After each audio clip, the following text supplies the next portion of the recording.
سلامونه نیکی هیلې دوستانو د ناکامۍ فکر مو لرې وغورځوئ کله چې موږ ناکامۍ ته پر خپل ځان د غلبې اجازه ورنکړو او د ناکامۍ فکر لرې وغورځو نو موږ به تر ټولو زیات پیاوړي شو زموږ دا ډول کار به زموږ ارادې د خپلې بریا د لاسته راوړلو لپاره نورې هم پیاوړې کړي له دې څخه پرته بله ښه طریقه نشته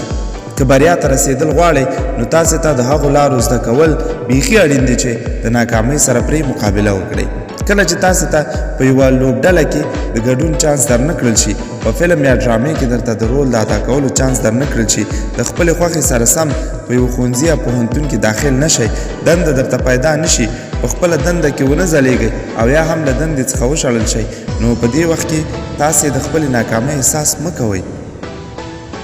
نو ځکه باید ووایو چې ناکامي او ویره یوازې یو خیال او افسانه ده د ناکامۍ او ویرې د له منځه وړلو لپاره تاسې ته د دې حقیقت احساس اړین دی چې ناکامي او ویره یوازې یو خیال او افسانه ده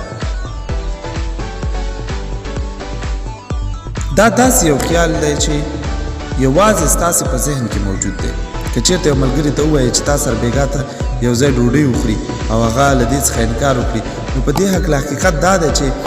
نه د شپې له ډوډۍ خوړلو وړاندې له تا سره څوک شته او نه هم ملګري ته د ډوډۍ خوړلو د غوښتنې څخه وروسته کوم څوک له تا سره موجود دی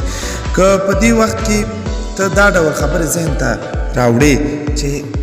ما ته مې مور رښتیا ویلي چې هېڅوک تا نه خوښوي او یا هم له تا سره ملګرتیا نه غواړي نو همدا د ناکامۍ د ویرې احساس دی چې ډېرې بدې پایلې لري که چېرته تا په یو ښوونځي کې د شمولیت غوښتنلیک وړاندې کړ او هلته تا ته داخله در نه کړل شوه نو په حقیقت کې د دې دا معنا شوه چې له غوښتنلیک له ورکولو وړاندې ته په یاد ښوونځي کې نه وې او غوښتنلیک ورکولو وروسته هم نه یې په دې معنا چې ستا د ژوند حالت هماغسې دی هېڅ بد شوی نه دی ته باید دا فکر ونه کړې چې ګواکې په ټول ژوند کې به په کوم ښوونځي کې شامل نه شي نو د ناکامۍ فکر مو له سره وغورځوئ